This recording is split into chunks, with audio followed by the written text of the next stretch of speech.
Hi everyone, this is Preeti Chaudhary. Welcome to Cogent IAS. Cogent IAS में आपका स्वागत है। कोजेंट आईएएस में हम कर रहे हैं पॉलिटी का एक क्विक रिवीजन सीरीज, जिसमें हम पढ़ रहे हैं भारतीय संविधान के भाग 3 के बारे में। भारतीय संविधान का भाग 3 हमें मौलिक अधिकारों से इंट्रोड्यूस करता है। मौलिक अधिकारों में हम पढ़ चुके हैं कि मौलिक अधिकार मूल क्यों होते हैं, फंडामेंटल राइट्स फंडामेंटल क्यों होते हैं। हम बात कर चुके हैं राज्य क्या है, राज्य के भागों के बारे में हम बात कर चुके हैं। साथ ही हम बात कर चुके हैं न्यायपालिका को मिलने वाली उसकी न्यायिक पुनरावलोकन शक्तियों के बारे में, जुडिशियल रिव्यू के बारे में। हमने बात की विधियों के समान संरक्षण, विधियों के समता के बारे में, लोक नियोजन में अवसर की समानता के बारे में हम बात कर चुके हैं। आज हम बात करेंगे अनटचेबिलिटी, अनटचेबिलिटी अस्पृश्यता यानी छुआछूत के बारे में। तो छुआछूत, अनटचेबिलिटी, ऐसी संविधान सभा की ऐसी क्या मजबूरी थी जो उसको अनटचेबिलिटी को, अस्पृश्यता को संविधान में डालना पड़ा, संविधान में मेंशन करना पड़ा। भारत का संविधान अनटचेबिलिटी के बारे में क्या कहता है, क्या भारत का संविधान अस्पृश्यता को डिफाइन करता है। हम बात करेंगे सामाजिक समानता के बारे में, हम बात करेंगे सकारात्मक समानता क्या होती है, नकारात्मक समानता क्या होती है। साथ ही हम बात करेंगे सापेक्ष कानून और निरपेक्ष कानून क्या होते हैं। के बाद हम बात करेंगे अवार्ड एंड टाइटल के बारे में, ये क्या होता है, इनमें क्या अंतर होता है। और बेसिकली हम जानेंगे आर्टिकल 17 एंड 18 के बीच में एक टेक्निकल डिफरेंस क्या है। तो स्टार्ट करते हैं अनटचेबिलिटी। टॉपिक है हमारा आज अनटचेबिलिटी, आर्टिकल 17। तो आर्टिकल 17 में हम देखेंगे, आर्टिकल 17 कहता है कि अस्पृश्यता का अंत, अनटचेबिलिटी को हम खत्म कर देंगे, अस्पृश्यता को हम समाप्त कर देंगे। तो भारतीय संविधान सभा की ऐसी क्या मजबूरी थी कि उसको भारत के संविधान में अनटचेबिलिटी को इंट्रोड्यूस करना पड़ा, उसको डालना पड़ा। देखिए, इसका एक छोटा सा हिस्टोरिकल बैकग्राउंड समझने की कोशिश करते हैं। जब पूरा देश आजादी की लड़ाई लड़ रहा था, तब भारत में रहने वाला एक तबका आजादी की लड़ाई के साथ साथ सामाजिक समानता के लिए भी दिन रात संघर्ष कर रहा था। उच्च समुदाय निम्न समुदाय को उसकी जाति, उसकी प्रथाएं, उसकी परंपराएं, उसकी रूढ़ियां, उसके कार्य के आधार पर उसके साथ छुआछूत का व्यवहार करता था। उच्च समुदाय के लोग निम्न समुदाय को अस्पृश्य मानकर उनको सार्वजनिक स्थलों पर प्रवेश करने से मना कर देते थे। जब भारत के समाज में इस तरह की सामाजिक सिद्धांत को, अनटचेबिलिटी को इंट्रोड्यूस करने वाला, सामाजिक सिद्धांत की धज्जियां उड़ाने वाला और इस तरह की कुरीतियां भारतीय समाज में चल रही थी, तब भारत के संविधान सभा ने इस तरह की कुरीतियों को समाप्त करने के लिए, किसी भी तरह के भेदभाव को समाप्त करने के लिए, व्यक्ति की गरिमा को बनाए रखने के लिए आर्टिकल 17 को भारत के संविधान में जोड़ा, आर्टिकल 17 को इंट्रोड्यूस किया। आर्टिकल 17 भारतीय समाज में समता स्थापित करने में मदद करता है, किसी भी तरह के भेदभाव को समाप्त करने में मदद करता है। किसी भी तरह के छुआछूत के आधार पर किसी तरह का अगर कोई भेदभाव होता है, उस तरह की कोई गतिविधियां होती हैं, अनटचेबिलिटी से रिलेटेड कोई एक्टिविटीज होती हैं, तो उसको दंडनीय अपराध मानता है, दंडनीय अपराध मानता है।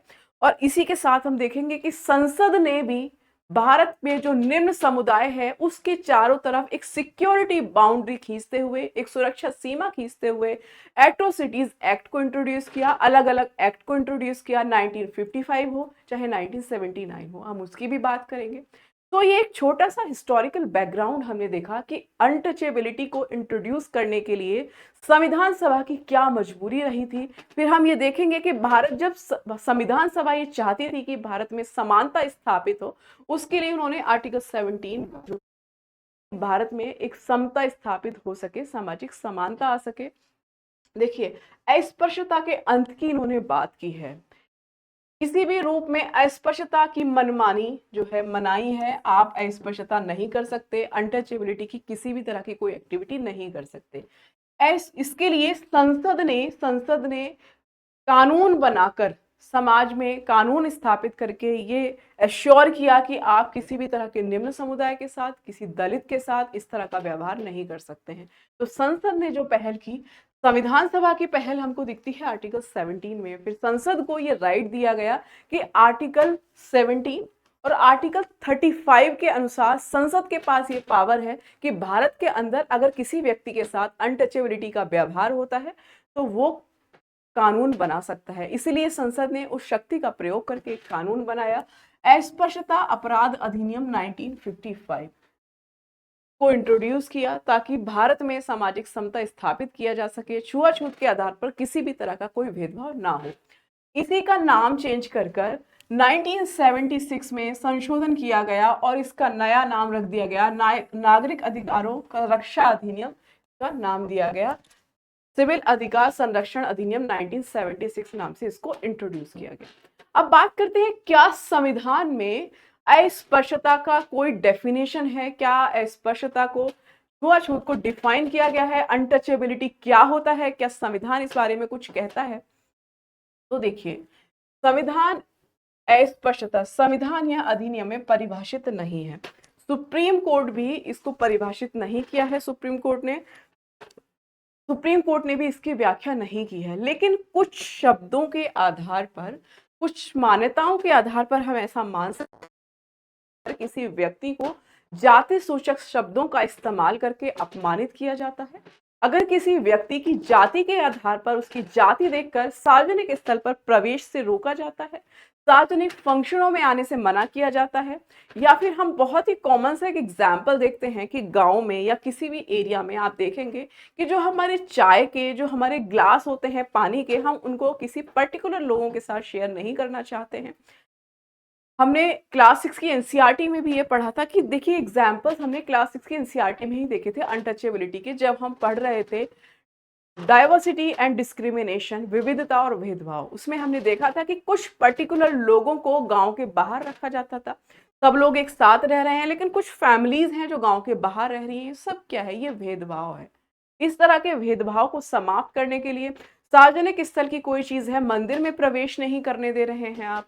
फिर आप देखेंगे कि सार्वजनिक कोई कुआं है, उससे पानी नहीं लेने दे रहे हैं। स्कूल में बच्चे पढ़ने जा रहे हैं तो सब बच्चों के साथ, कुछ पर्टिकुलर बच्चे नहीं बैठते थे, उनको बैठने का जो अरेंजमेंट होता था वो अलग से होता था। तो ये सब क्या है? ये सब भेदभाव है, ये सब अनटचेबिलिटी है। इसी को समाप्त करने के लिए, व्यक्ति की गरिमा बनाए रखने के लिए, समाज में इस तरह की कुरीतियों को समाप्त करने के लिए भारत की संविधान सभा ने आर्टिकल 17 इंट्रोड्यूस किया, और उसी को फिर संसद को ये शक्ति दी गई आर्टिकल 17 एंड 35 के माध्यम से कि वो इस भेदभाव को समाप्त करने के लिए, किसी भी तरह की छुआछूत से रिलेटेड एक्टिविटीज को खत्म करने के लिए इस तरह के जो पावर हैं, इस तरह के कानून बना सकते हैं। इसलिए संसद ने अस्पृश्यता अपराध अधिनियम 1955 बनाया और इसी का नाम चेंज करके 1976 में सिविल अधिकार संरक्षण अधिनियम कर दिया गया। अब तो संविधान सभा में अनटचेबिलिटी को डिफाइन तो कहीं नहीं किया गया है, लेकिन कुछ हमने एग्जाम्पल से देख लिया, लाइक सार्वजनिक स्थल पे प्रवेश ना करने देना, जाति के आधार पर स्पष्टता का व्यवहार करना, फिर जाति सूचक शब्दों का इस्तेमाल करके किसी को अपमानित करना, दैट इज अनटचेबिलिटी। तो ये जो चीजें होती है ना, देखिए, संविधान में एक फ्रेम देके चली गई हमारी संविधान सभा। अब उस फ्रेम को डिफाइन करना, उसको एक्सप्लेन करके बड़ा करना, ये सारी चीजें करता है, ये करता है काम संसद कर सकती है, ये काम करती है हमारी न्यायपालिका।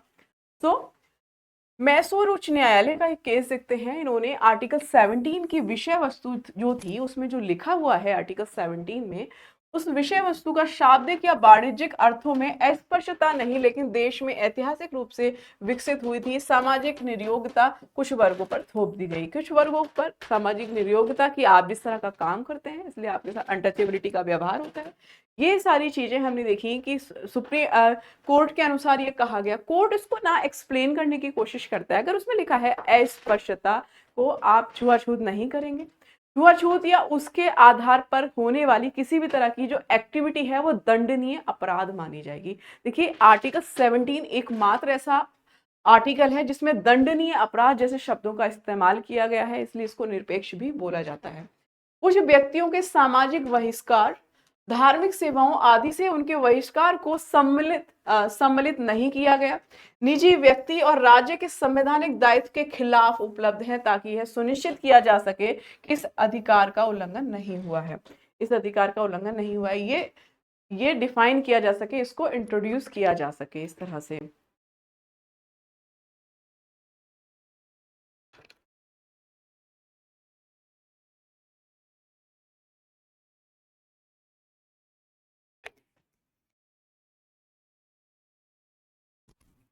देखिए आर्टिकल 17 की जब हम बात करते हैं तो एक बात कहते हैं कि प्रिजम्पशन ऑफ इनोसेंट लॉ का जो कॉन्सेप्ट है, प्रिजम्पशन ऑफ इनोसेंट लॉ का जो कॉन्सेप्ट है वो आर्टिकल 17 के साथ जो है वो कॉन्सेप्ट लागू नहीं होता। इसमें क्या होता है कि लाइक अगर आप किसी व्यक्ति को अरेस्ट करते हैं कि आपने ये पर्टिकुलर अपराध किया है तो उस व्यक्ति को ये मौका दिया जाता है कि आप अपने आप को निर्दोष प्रूफ करें, आप वकील करिए, कोई दूसरा माध्यम यूज करिए, तो आप अपने निर्दोष प्रूफ किए अपने आप को। लेकिन इसके साथ अनटचेबिलिटी के केस में ऐसा नहीं होता है। इसमें अगर अनटचेबिलिटी का कोई केस आता है तो सरकार, न्यायपालिका ये मान के चलती है, न्यायपालिका ये मान के चलती है कि आपने अनटचेबिलिटी जैसी कोई एक्टिविटी की होगी, इसीलिए क्या हो रहा है अनटचेबिलिटी जैसी कोई सामाजिक जो नियोग्यता आपने एक्टिविटी की होगी, इसलिए क्या है आपको अरेस्ट कर लिया जाता है, आपको मौका नहीं दिया जाता है। देखिए एकमात्र निरपेक्ष कानून इसको माना जाता है, एकमात्र निरपेक्ष। निरपेक्ष देखिए सापेक्ष कानून और निरपेक्ष कानून में क्या डिफरेंस होता है। सापेक्ष कानून ये होता है कि जैसे कुछ पर्टिकुलर एक्टिविटीज के आधार पर, जैसे मर्डर कर दिया तो आपको ये सजा होगी, तो ये माना जाता है। लेकिन ये क्या है सापेक्ष, किसी चीज कुछ पर्टिकुलर शर्तों पे, जैसे ये पर्टिकुलर शर्तें हैं, इन आधार पे आपने छुआछूत किया तो आपको क्या है अरेस्ट कर लिया जाएगा। लेकिन ये आर्टिकल 17 में जिसमें अस्पष्टता अनटचेबिलिटी दी हुई है, ये जो न्यायपालिका है पहले से ही मान के चलती है कि आपने अनटचेबिलिटी जैसी कोई एक्टिविटी की होगी, पहले से ही मान के चलती है, इसलिए इसको निरपेक्ष मानी जाता है। कोई शर्त नहीं होती, नो इफ एंड बट, आपको सीधे अरेस्ट कर लिया जाएगा, आपको दोषी ठहरा दिया जाएगा। इसमें आर्टिकल 17 इसलिए इसको निरपेक्ष माना जाता है। इसको नेगेटिव भी माना जाता है कि क्या छुआछूत पे प्रतिबंध होता है, छुआछूत या उससे उत्पन्न होने वाले सभी जो भेदभाव में दंडनीय अपराध माने जाते हैं।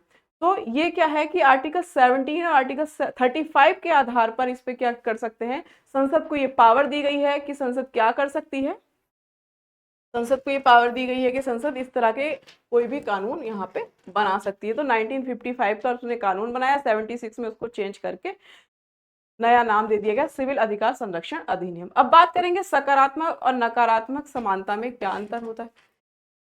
सकारात्मक समानता और नकारात्मक समानता में क्या अंतर होता है, इसके बारे में बात करते हैं। देखिए सकारात्मक समानता की जब हम बात करेंगे तो हम बात करते हैं जैसे विधि के समान संरक्षण की बात करेंगे, आर्टिकल 14 को हम इंट्रोड्यूस करते हैं। हम बात करते हैं सामाजिक सेवा में, सामाजिक क्षेत्रों में समानता की बात, आर्टिकल 15 की बात करते हैं। अवसर की समानता की बात, आर्टिकल 16 की बात करते हैं। मतलब सबको समान अवसर मिलेगा, सबको समान अवसर मिलेगा, तो ये क्या है समानता का कानून। हाँ, समानता, सकारात्मक समानता की सबको समान अवसर मिलेगा, आर्टिकल 16 में बोलते हैं कि सब सरकारी नौकरियों में इक्वली अप्लाई कर सकते हैं। तो ये सब क्या है, ये सकारात्मक समानता होती है। लेकिन आर्टिकल 17 में जब हम देखते हैं तो ये मानकर चला जाता है कि आपने क्या किया होगा, आपने अनटचेबिलिटी जैसी कोई कोई काम किया होगा, अनटचेबिलिटी की होगी, किसी के साथ भेदभाव नहीं कर सकते, भेदभाव का अभाव होता है। अगर आप भेदभाव करेंगे तो दंडनीय अपराध होगा, अगर किसी तरह की कोई एक्टिविटी आप करेंगे तो आपको क्या होगा पनिश किया जाएगा। इसलिए इसको क्या बोलते हैं नकारात्मक, ठीक है, इसको बोलते हैं नकारात्मक, ये नकारात्मक माना जाता है, नकारात्मक समानता इसको माना जाता है। तो ये है आर्टिकल 17, ले लीजिए स्क्रीनशॉट।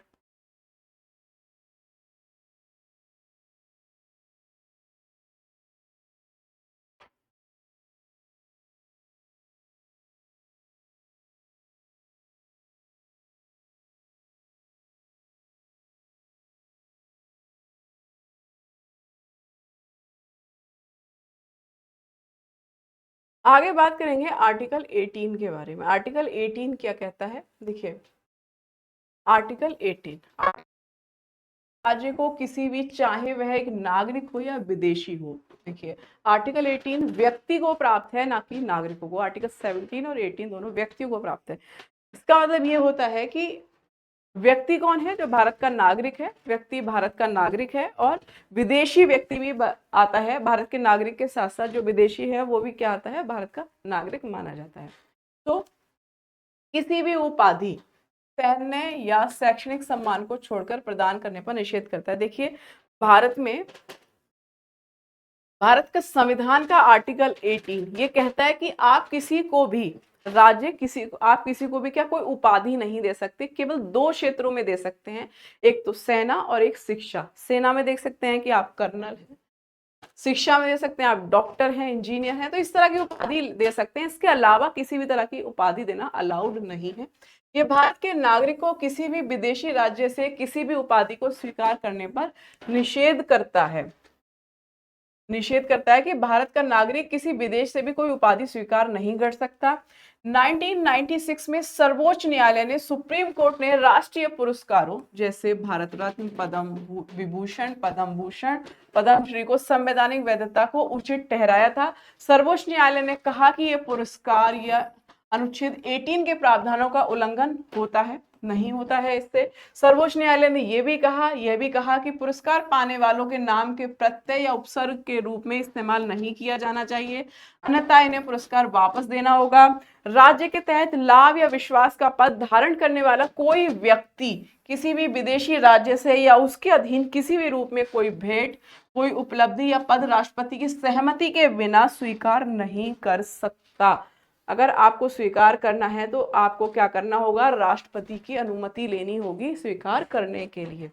राष्ट्रपति की सहमति के बिना आप इसको स्वीकार नहीं कर सकते हैं। ये देखिए, स्वीकार नहीं कर सकते हैं आप। इसका इंट्रोडक्शन स्क्रीनशॉट ले सकते हैं।